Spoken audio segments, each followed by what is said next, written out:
ಆಡಳಿತ ವತಿಯಿಂದ ಸ್ವಾತಂತ್ರ್ಯ ದಿನಾಚರಣೆ ಆಚರಿಸಲಾಯಿತು. ತಾಲೂಕಾ ಆಡಳಿತ ಇಳಕಲ್ ವತಿಯಿಂದ 79ನೇ ಸ್ವಾತಂತ್ರ್ಯ ದಿನಾಚರಣೆಯನ್ನು ಆಚರಿಸಲಾಯಿತು. ತಹಶೀಲ್ದಾರ ಅಮರೇಶ್ ಪಮ್ಮಾರ್ ಧ್ವಜಾರೋಹಣ ನೆರವೇರಿಸಿದರು. ನಮ್ಮ ದೇಶಕ್ಕೆ ಸ್ವಾತಂತ್ರ್ಯ ಸಿಗಲೆಂದು ಹೋರಾಟ ಮಾಡಿ ವೀರ ಮರಣವನ್ನು ಹೊಂದಿದವರನ್ನು ನಾವು ಈ ಸಂದರ್ಭದಲ್ಲಿ ನೆನೆಯಬೇಕು. ಸ್ವಾತಂತ್ರ್ಯ ಹೋರಾಟಗಾರರಲ್ಲಿ ಮುಂಚೂಣಿ ಸ್ಥಾನ ಮಹಾತ್ಮ ಗಾಂಧೀಜಿ ವಹಿಸಿದ್ದರು ಎಂದು ಕರ್ನಾಟಕ ವೀರಶೈವ ಲಿಂಗಾಯತ ಅಭಿವೃದ್ಧಿ ನಿಗಮ ಅಧ್ಯಕ್ಷರು, ಶಿಕ್ಷಣ ಪ್ರೇಮಿ ಹಾಗೂ ಶಾಸಕ ಡಾಕ್ಟರ್ ವಿಜಯಾನಂದ್ ಎಸ್ ಕಾಶಪ್ಪನವರ್ ಧ್ವಜಾರೋಹಣದಲ್ಲಿ ಭಾಗವಹಿಸಿ ಮಾತನಾಡಿದರು. ಈ ಸಂದರ್ಭದಲ್ಲಿ ನಗರಸಭೆ ಅಧ್ಯಕ್ಷೆ ಸುಧಾರಾಣಿ ಸಂಗಮ್, ಉಪಾಧ್ಯಕ್ಷೆ ಕಾಳಮ್ಮ ಜಕ್ಕ, ನಗರಸಭೆ ಸದಸ್ಯರಾದ ಸುರೇಶ್ ಜಂಗ್ಲಿ, ಅಮೃತ್ ಬಿಜ್ಜಲ್, ರೇಷ್ಮಾ ಮಾರಬಸರಿ, ಶರಣಮ್ಮ ತಿಮ್ಮಾಪುರ್, ಆಫ್ರಿನ್ ಸೋನಾಲ್, ಗ್ರೇಡ್ 2 ತಹಶೀಲ್ದಾರ ಈಶ್ವರ್ ಗಡ್ಡಿ, ಶರಣಪ್ಪ ಆಮದಿಹಾಳ್, ನಪ್ರಾ ಅಧ್ಯಕ್ಷ ರಾಘವೇಂದ್ರ ಚಿಂಚಮಿ, ವಿಠಲ್ ಜಕ್ಕ, ಯಲ್ಲಪ್ಪ ರಾಜಾಪುರ್, ಮಲ್ಲು ಮಡಿವಾಳರ್, ಶಬ್ಬೀರ್ ಭಗವಾನ್, ಡಾಕ್ಟರ್ ಟಿಪ್ಪು ಭಂಡಾರಿ ಮತ್ಯಾಬಿ ಸೋಲಾಪುರ್, ಸಂಗೀತ ಮಡಿವಾಳರ್ ಮತ್ತಿತರರು ಉಪಸ್ಥಿತರಿದ್ದರು.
ಎಲ್ಲ ಬಾಲಕರು ಒಳಗಡೆ ಬನ್ನಿ. ಜಯ ಹೇ ಭಾರತ ಭಾಗ್ಯ ವಿಧಾತ ಪಂಜಾಬ ಸಿಂಧು ಗುಜರಾತ ಮರಾಠ ದ್ರಾವಿಡ ಉತ್ಕಲ ಬಂಗಾ ವಿಂಧ್ಯ ಹಿಮಾಚಲ ಯಮುನಾ ಗಂಗಾ ಉಚ್ಚಲ ಜಲಧಾಗೆ ತವ ಶುಭಾಶಿಷ ಮಾಗೆ ಗಾರೆ ತವ ಜಯ ಗಾತಾ ಜನಗಣ ಮಂಗಳದಾಯಕ ಜಯ ಹೇ ಭಾರತ ಭಾಗ್ಯ ಜಯ ಹೇ ಜಯ ಹೇ ಜಯ ಹೇ ಜಯ ಜಯ ಜಯ ಜಯ ಹೇ.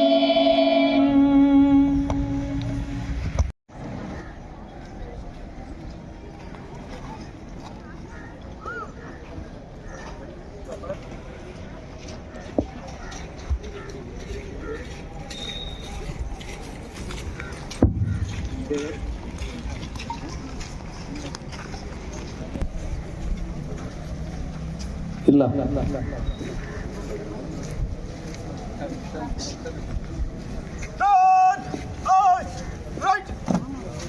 ಆರಕ್ಷಕರ ಪಡೆಯಿಂದ ಸರ್ಕಾರಿ ಬಾಲಿಕೆಯ ಪ್ರೌಢಶಾಲೆಯ ಮಕ್ಕಳಿಂದ ಪರೇಡ್ ಕಾರ್ಯಕ್ರಮ.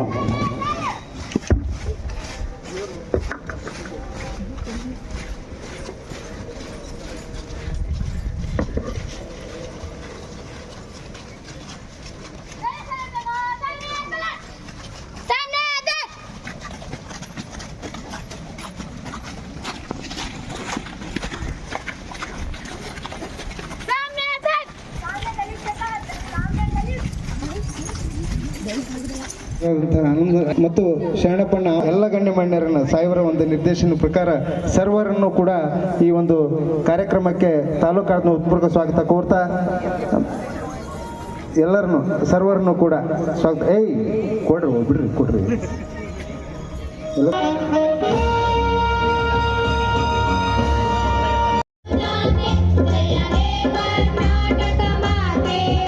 ಜಯ ಸುಂದರ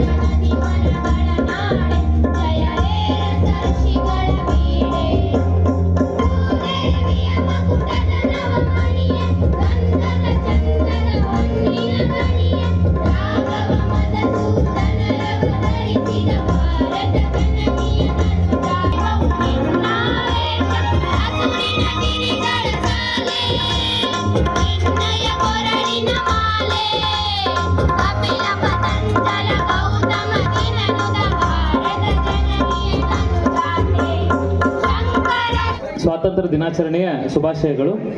ನಿಮಗೆಲ್ಲರಿಗೂ ಗೊತ್ತಿರೋ ಹಾಗೆ ಸುಮಾರು 200 ವರ್ಷಗಳ ಕಾಲ ಬ್ರಿಟಿಷರ ಆಳ್ವಿಕೆಯಲ್ಲಿದ್ದಂಥ ನಾವು ಆ ಕಾಲದಲ್ಲಿ ಇದ್ದಂಥ ಎಲ್ಲ ಸ್ವಾತಂತ್ರ್ಯ ಹೋರಾಟಗಾರರ ತ್ಯಾಗ ಅವ್ರೇನು ಪ್ರತಿಜ್ಞೆ ಮಾಡಿಕೊಂಡಿದ್ರು ಅದರ ಫಲವಾಗಿ ನಮಗೆ ಸ್ವಾತಂತ್ರ್ಯವನ್ನು ಒದಗಿಸಿಕೊಟ್ಟಿದ್ದಾರೆ.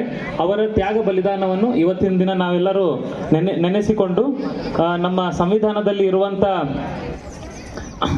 ಅಸ್ತಿತ್ವಗಳನ್ನು ನಮ್ಮ ಜೀವನದಲ್ಲಿ ನಾವು ಅಳವಡಿಸಿಕೊಂಡು ಈ ಸಮಾಜದಲ್ಲಿ ನಾವು ಶಾಂತಿ, ಸೌಹಾರ್ದತೆ ಹಾಗೂ ಏಕತೆಯನ್ನು ಕಾಪಾಡಿಕೊಳ್ಳೋಣ ಅಂತ ಹೇಳ್ತಾ, ನಾವು ಯಾವ ಕ್ಷೇತ್ರವನ್ನು ಆಯ್ಕೆ ಮಾಡ್ಕೊಳ್ತೇವೆ ಆ ಕ್ಷೇತ್ರದಲ್ಲಿ ನಾವೆಲ್ಲರೂ ನಿಷ್ಠೆಯಿಂದ ಕೆಲಸ ಮಾಡಿದ್ರೆ ಭಾರತ ದೇಶವನ್ನು ನಾವು ಇನ್ನಷ್ಟು ಸದೃಢ, ಸಬಲ ಹಾಗೂ ಸಮೃದ್ಧಗೊಂಡಿರುವಂಥ ದೇಶವನ್ನಾಗಿ ಪರಿವರ್ತಿಸಲು ನಾವೆಲ್ಲರೂ ಸಹಕರಿಸೋಣ ಅಂತ ಹೇಳ್ತಾ ಮತ್ತೊಮ್ಮೆ ನಿಮ್ಮೆಲ್ಲರಿಗೂ ಈ ದಿನದ ಶುಭಾಶಯಗಳನ್ನು ತಿಳಿಸುತ್ತಾ ನಾನು 2 ಮಾತುಗಳನ್ನು ಶುಭಾಶಯಗಳನ್ನು ನಾನು ಇವತ್ತು ಕೋರಕ್ಕೆ ಇಚ್ಛೆಪಡುತ್ತೇನೆ.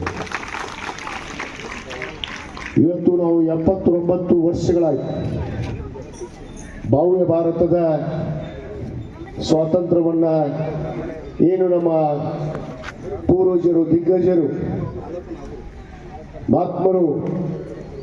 ಮಹಾತ್ಮ ಗಾಂಧಿ, ರಾಷ್ಟ್ರಪಿತಾಮಹ ಮಹಾತ್ಮ ಗಾಂಧೀಜಿಯವರ ಆದಿಯಾಗಿ ಪಂಡಿತ್ ಜವಾಹರ್ಲಾಲ್ ನೆಹರು ಹಾಗೂ ಸರ್ದಾರ್ ವಲ್ಲಭಭಾಯ್ ಪಟೇಲ್ ಮತ್ತು ಮೌಲಾನಾ ಆಜಾದ್ ಅವರು ಅನೇಕ ದಿಗ್ಗಜರು ಈ ದೇಶದ ಸ್ವಾತಂತ್ರ್ಯಕ್ಕಾಗಿ ಸುಮಾರು 200 ಸಂಘರ್ಷವನ್ನ, ಹೋರಾಟವನ್ನ, ಅನೇಕ ಸತ್ಯಾಗ್ರಹ ಮಾಡೋದ್ರ ಮುಖಾಂತರ ಅನೇಕ ಈ ಭಾರತ ದೇಶದ ಪ್ರಜೆಗಳು, ಎಲ್ಲ ಧರ್ಮದ ಪ್ರಜೆಗಳನ್ನು ಹೊಂದಿರುವಂತ ಈ ದೇಶ ಅಂದು ಹುತಾತ್ಮರಾಗಿ ಈ ಸ್ವಾತಂತ್ರ್ಯಕ್ಕಾಗಿ ತ್ಯಾಗ ಮತ್ತು ಬಲಿದಾನದಿಂದ ನಮಗೆ ಸ್ವಾತಂತ್ರ್ಯವನ್ನು ತಂದುಕೊಟ್ಟರು. ಇವತ್ತು 79ನೇ ಈ ಒಂದು ಸ್ವಾತಂತ್ರ್ಯೋತ್ಸವವನ್ನು ಬಹಳ ಗೌರವವಾಗಿ, ಹೆಮ್ಮೆಯಿಂದ ಇವತ್ತು ನಾವೆಲ್ಲರೂ ಭಾರತೀಯ ಪ್ರಜೆಗಳಾಗಿ ಇವತ್ತು ಸಂಭ್ರಮವನ್ನ, ಆಚರಣೆಯನ್ನು ನಾವು ಮಾಡ್ತಾ ಇದ್ದೀವಿ. ಇದು ಎಲ್ಲರ ಆದ್ಯ ಕರ್ತವ್ಯ. ಭಾರತ ದೇಶದಲ್ಲಿ ಜನಿಸುವಂತಹ ಪ್ರತಿಯೊಬ್ಬ ಪ್ರಜೆಯ ಆದ್ಯ ಕರ್ತವ್ಯ ಏನು ಅಂದ್ರೆ ನಾವು ನಮ್ಮ ಸ್ವಾತಂತ್ರ್ಯಕ್ಕಾಗಿ ಹೋರಾಟವನ್ನ, ತ್ಯಾಗವನ್ನ, ಬಲಿದಾನವನ್ನ ಕೊಟ್ಟಂತಹ ಹುತಾತ್ಮರಿಗೆ ಸ್ಮರಿಸಿ ಅವರ ಆತ್ಮಕ್ಕೆ ಇವತ್ತು ಶಾಂತಿಯನ್ನ ಕೋರುವಂತ ಒಂದು ಪವಿತ್ರವಾದ ದಿನ ಅನ್ನೋ ಮಾತನ್ನು ಕೂಡ ನಾನು ಹೇಳಬೇಕಾಗತ್ತೆ. ಕೇವಲ ಆಚರಣೆ ಆಗಬಾರ್ದು. ನಾನು ವಿದ್ಯಾರ್ಥಿನಿಯರ ಗಮನವನ್ನು ಸೆಳೆಯಲಿಕ್ಕೆ ಬಯಸ್ತೀನಿ. ಇವತ್ತು ಕೇವಲ ಇದೊಂದು ಆಚರಣೆ ಅಲ್ಲ. ಇವತ್ತು 200 ವರ್ಷದ ಕಾಲ ಈ ದೇಶವನ್ನ ಬ್ರಿಟಿಷರು ನಮ್ಮನ್ನ ಆಳಿ ಇವತ್ತು ಗುಲಾಮರಾಗಿ ಇವತ್ತು ನಮ್ಮನ್ನ ಕಂಡಿದ್ದಂತ ದಿನಗಳನ್ನ, ನಮ್ಮ ಹುತಾತ್ಮರನ್ನ ನಾವು ನೆನೆಸ್ಕೊಂಡ್ರೆ ಎಷ್ಟು ಕಷ್ಟವನ್ನ ಅನುಭವಿಸಿ ಈ ಸ್ವಾತಂತ್ರ್ಯವನ್ನ ತಂದು ಕೊಟ್ಟಿರಬಹುದು ಅನ್ನೋದನ್ನ ನಾವು ಅರಿವು ಇಟ್ಕೊಂಡು ನಡಿಬೇಕಾಗತ್ತೆ. ಕೇವಲ ಆಚರಣೆ ಮಾಡ್ತೀವಿ ಅನ್ನೋದಕ್ಕೆ ಇವತ್ತು ಆಚರಣೆ ಆಗಿ ಉಳಿಬಾರ್ದು. ಅವರು ಈ ಒಂದು ಸ್ವಾತಂತ್ರ್ಯೋತ್ಸವದ ಸವಿ ನೆನಪುಗಳನ್ನ ಇವತ್ತು ನೆನೆದೇ ಇದ್ರೆ ಅವನು ನಿಜವಾದ ಭಾರತೀಯನಾಗೋದಕ್ಕೆ ಸಾಧ್ಯ ಇಲ್ಲ ಅನ್ನೋ ಮಾತನ್ನು ಕೂಡ ನಾನು ಈ ವೇದಿಕೆ ಮುಖಾಂತರ ಹೇಳಕ್ಕೆ ಇಚ್ಛೆ ಪಡ್ತೇನೆ. ಆದ ಕಾರಣ ವಿದ್ಯಾರ್ಥಿನಿಯರೇ, ಈ ದೇಶದ ಭವ್ಯ ಭಾರತದ ಒಂದು ಪವಿತ್ರವಾದ ಸಂವಿಧಾನ ಏನು ಡಾಕ್ಟರ್ ಬಾಬಾ ಸಾಹೇಬ್ ಅಂಬೇಡ್ಕರ್ ಅವರು ಪವಿತ್ರವಾದ ಸಂವಿಧಾನವನ್ನು ನಮಗೆ ನೀಡಿದ್ದ. ಇವತ್ತು ಪ್ರಜಾಪ್ರಭುತ್ವ, ಜಾತ್ಯತೀತ ತಳಹಾದಿ ಮೇಲೆ ಈ ದೇಶವನ್ನ, ಈ ಸಂವಿಧಾನವನ್ನ ಎಲ್ಲರಿಗೆ ಸಮಾನ ಹಕ್ಕನ್ನ, ನ್ಯಾಯವನ್ನ ಕೊಡೋದ್ರ ಮುಖಾಂತರ ಇವತ್ತು 79 ವರ್ಷಗಳ ಕಾಲ ನಾವೆಲ್ಲ ಇವತ್ತು ಈ ಭವ್ಯ ಭಾರತವನ್ನ ಇನ್ನೂ ಉನ್ನತ ಮಟ್ಟಕ್ಕೆ ಏರಿಸೋದ್ರಲ್ಲಿ ನಾವೆಲ್ಲರೂ ಸಜ್ಜಾಗಿದ್ದೇವೆ. ಆದರೆ ಕೆಲವಷ್ಟು ಪಟ್ಟಬದ್ಧ ಹಿತಾಸಕ್ತಿಗಳು ಈ ದೇಶವನ್ನ ಒಡೆಯುವಂತ ಹುನ್ನಾರದಿಂದ ಇವತ್ತು ಪವಿತ್ರವಾದ ಆ ಸಂವಿಧಾನಕ್ಕೆ ಇವತ್ತು ಚ್ಯುತಿ ತರುವಂತಹ ನಿಟ್ಟಿನಲ್ಲಿ ಇವತ್ತು ಏನ್ ನಡೀತಾ ಇದ್ದಾರೆ ಅವರಿಗೆ ನಾವು ಖಂಡಿಸದೇ ಇದ್ರೆ ಇವತ್ತು ಈ ಭವ್ಯ ಭಾರತದ ಸ್ವಾತಂತ್ರ್ಯವನ್ನ ತಂದುಕೊಟ್ಟಂತಹ ಪುಣ್ಯಾತ್ಮರಿಗೆ ನಾವು ಅನ್ಯಾಯವನ್ನ, ಮೋಸವನ್ನ ಎಸಗಿದಂತ ಆಗುತ್ತೆ ಅನ್ನೋ ಮಾತನ್ನು ಕೂಡ ನಾನು ಬಹಳ ಗಟ್ಟಿಯಾಗಿ ಹೇಳಕ್ಕೆ ಇಚ್ಛೆ ಪಡ್ತೇನೆ. ಯಾಕಂದ್ರೆ ಈ ದೇಶ ಜಾತಿ ಆಧಾರದ ಮೇಲೆ ರಚಿಸುವಂತ ದೇಶ ಅಲ್ಲ. ಜಾತ್ಯತೀತ ತಳಹಾದಿ ಮೇಲೆ ಇವತ್ತು ಪ್ರಜಾಪ್ರಭುತ್ವ, ಜನರಿಗಾಗಿ, ಜನರಿಗೋಸ್ಕರ, ಜನರಿಗೆನ್ನುವ ಒಂದು ಪವಿತ್ರವಾದ ಸಂವಿಧಾನದ ಅಡಿಯಲ್ಲಿ ನಾವು ನಡೆಯುವಂತ ಪ್ರಜೆಗಳಾಗಿದ್ದೇವೆ. ಆದ ಕಾರಣ ಆ ಪವಿತ್ರವಾದ ಗ್ರಂಥ ಸಂವಿಧಾನದ ಇವತ್ತು ಆ ಒಂದು ಗ್ರಂಥದ ಭವ್ಯ ಕಾನೂನುಗಳನ್ನು ನಾವು ಎತ್ತಿ ಹಿಡಿದು ನಾವು ಮಾನವರಾಗಿ ಇವತ್ತು ನಡೆದು ಈ ದೇಶವನ್ನ ಇನ್ನೂ ಉನ್ನತ ಮಟ್ಟಕ್ಕೆ ಏರಿಸೋದ್ರಲ್ಲಿ ನಿಮ್ಮ ಸೇವೆ ಬಹಳಷ್ಟು ಅಗತ್ಯ ಇದೆ. ಆದ ಕಾರಣ ಭವಿಷ್ಯದ ಪ್ರಜೆಗಳಾದ ತಾವು ಇವತ್ತು ಈ ದೇಶವನ್ನ ಮುನ್ನಡೆಸುವಂತ ಚಿದಿಯಲ್ಲಿ ಇವತ್ತು ನಾನಾ ಕ್ಷೇತ್ರದಲ್ಲಿ ತಾವು ಗುರುತಿಸಿಕೊಂಡು, ಕೇವಲ ಒಂದು ಕ್ಷೇತ್ರ ಅಲ್ಲ, ಇವತ್ತು ಈ ದೇಶ ಈ ಮಟ್ಟಕ್ಕೆ ಬರಬೇಕಂದ್ರೆ ಅನೇಕ ಹುತಾತ್ಮರು ಇವತ್ತು ಈ ದೇಶಕ್ಕೆ ಸೇವೆ ಸಲ್ಲಿಸಿರುವಂತಹ ಸೇವೆ, ಇವತ್ತು ವಿಜ್ಞಾನಿಗಳಿರ್ಬೋದು, ಇವತ್ತು ವೈದ್ಯರಿರ್ಬೋದು, ಇಂಜಿನಿಯರ್ಗಳಿರ್ಬೋದು, ಅನೇಕ ಹುತಾತ್ಮರು ಈ ದೇಶದ ಭವಿಷ್ಯಕ್ಕಾಗಿ ಈ ದೇಶವನ್ನು ಉನ್ನತ ಮಟ್ಟಕ್ಕೆ ಇವತ್ತು ಏರಿಸಿ ನಮ್ಮ ಕೈಯಲ್ಲಿ ಕೊಟ್ಟಿದ್ದಾರೆ. ಇದು ನೂರಾರು ವರ್ಷಗಳಾದರೂ ಕೂಡ ಈ ಭವ್ಯ ಭಾರತದ ಏನು ಏಕತೆಯನ್ನ, ಭಾವೈಕ್ಯತೆಯನ್ನ ಮತ್ತು ಇವತ್ತು ಜಾತ್ಯತೀತ ತತ್ವವನ್ನ, ಇವತ್ತು ಪ್ರಜಾಪ್ರಭುತ್ವವನ್ನ ಎತ್ತಿ ಹಿಡಿಯುವಂತಹ ಪ್ರಜೆಗಳಾಗಿ ನಾವು ಮುಂದೆ ನಡೆಯುವಂತ ಕೆಲಸ ಆಗಬೇಕಾಗಿದೆ. ಆ ನಿಟ್ಟಿನಲ್ಲಿ ತಾವೆಲ್ಲರೂ ಕೂಡ ಇವತ್ತು ಒಗ್ಗಟ್ಟಾಗಿ ಒಂದೇ ತಾಯಿ ತಂದೆ ಮಕ್ಕಳ ಅಂತಂಬರಾಗಿ ಇವತ್ತು ನಡೆದು ಈ ದೇಶದ ಒಂದು ಹೆಗ್ಗಳಿಕೆಯನ್ನ ಆ ದಿಗ್ಗಜರಿಗೆ ನಾವು ಅವರಿಗೆ ಸ್ಮರಣೆಯನ್ನ ಮಾಡ್ತಾ ಅವರಿಗೆ ಗೌರವವನ್ನು ಸಲ್ಲಿಸಿದಾಗ ನಿಜವಾಗ್ಲೂ ಭಾರತೀಯ ಪ್ರಜೆ ಆಗಿದ್ದು ಕೂಡ ಇವತ್ತು ಸ್ವಾರ್ಥಕತೆ ಆಗುತ್ತೆ ಅನ್ನೋ ಮಾತನ್ನು ಕೂಡ ನಾನು ಇವತ್ತು ಹೇಳಕ್ಕೆ ಇಚ್ಛೆ ಪಡ್ತೇನೆ. ಯಾಕಂದ್ರೆ ಇತ್ತೀಚಿನ ದಿನಗಳಲ್ಲಿ ಕೆಲವಷ್ಟು ಪಟ್ಟಬದ್ಧ ಹಿತಾಸಕ್ತಿಗಳು ಇವತ್ತು ಸಂವಿಧಾನವನ್ನು ತಿರ್ಚುವಂಥದ್ದು, ಇವತ್ತು ಭವ್ಯ ಭಾರತದ ತತ್ವದ ಮೇಲೆ ಇವತ್ತು ದಾಳಿ ಮಾಡುವಂಥದ್ದು, ಪ್ರಜಾಪ್ರಭುತ್ವವನ್ನ ಕಗ್ಗೊಳಿಸುವಂಥದ್ದಕ್ಕೆ ನಾವು ಧಿಕ್ಕರಿಸದೇ ಇದ್ರೆ ನಾವು ಭಾರತೀಯ ಪ್ರಜೆಗಳಾಗಿ ಉಳಿಯೋದಕ್ಕೆ ಸಾಧ್ಯ ಇಲ್ಲ ಬಂಧುಗಳೇ.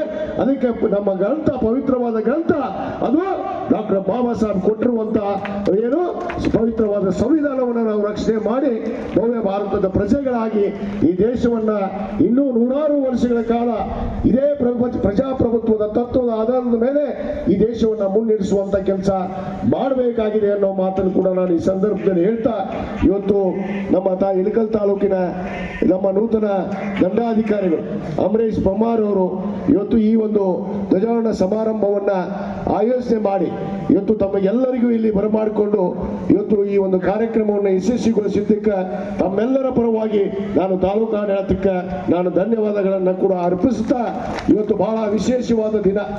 ಈ ಒಂದು ದಿನವನ್ನು ನಾವು ನಮ್ಮ ಬಸವೇಶ್ವರ ವೃತ್ತದಲ್ಲಿ ಇರುವಂತ ಏನು ಒಂದು 100 ಅಡಿಯ ಧ್ವಜಸ್ತಂಭವನ್ನ ಉತ್ತರ ಕರ್ನಾಟಕದಲ್ಲೇ ಒಂದು ಬೆಳಗಾಂನಲ್ಲಿ ಬಿಟ್ರೆ ಅದು ಇನ್ನೊಂದು 100 ಅಡಿಯ ಧ್ವಜಸ್ತಂಭವನ್ನು ನೋಡಲು ಸಿಗೋದು ಅದು ಇಳಕಲ್ನಲ್ಲಿ ಮಾತ್ರ ಅನ್ನೋದನ್ನ ಬಹಳ ಹೆಮ್ಮೆ ಅಂತ ಹೇಳಕ್ಕೆ ಇಚ್ಛೆ ಪಡ್ತೇನೆ.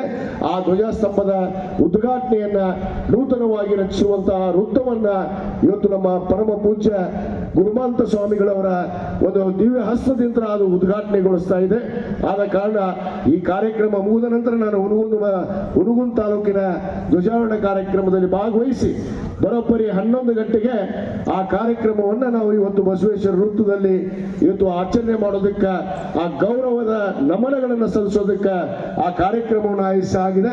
ಅದಕ್ಕೆ ನಾನು ಈ ಸಂದರ್ಭದಲ್ಲಿ ನಮ್ಮ ದಂಡಾಧಿಕಾರಿಗಳು, ವೇದಿಕೆ ಮೇಲಿರುವಂತಹ ಎಲ್ಲ ಗಣ್ಯಮಾನ್ಯರಿಗೆ, ಆಗಮಿಸಿರುವಂತಹ ಎಲ್ಲ ಗುರು ಹಿರಿಯರಿಗೆ ಆ ಕಾರ್ಯಕ್ರಮದಲ್ಲಿ ತಾವು ಬಂದು ಭಾಗವಹಿಸಬೇಕು ಅಂತ ಹೇಳಿ ತಮ್ಮಲ್ಲಿ ವಿನಂತಿ ಮಾಡಿಕೊಂಡು ಮತ್ತೊಮ್ಮೆ 79ನೇ ಸ್ವಾತಂತ್ರ್ಯೋತ್ಸವದ ಶುಭಾಶಯಗಳನ್ನು ಕೋರಿ ನನ್ನ 2 ಮಾತನ್ನು ಮುಗಿಸ್ತೇನೆ. ಜೈ ಹಿಂದ್.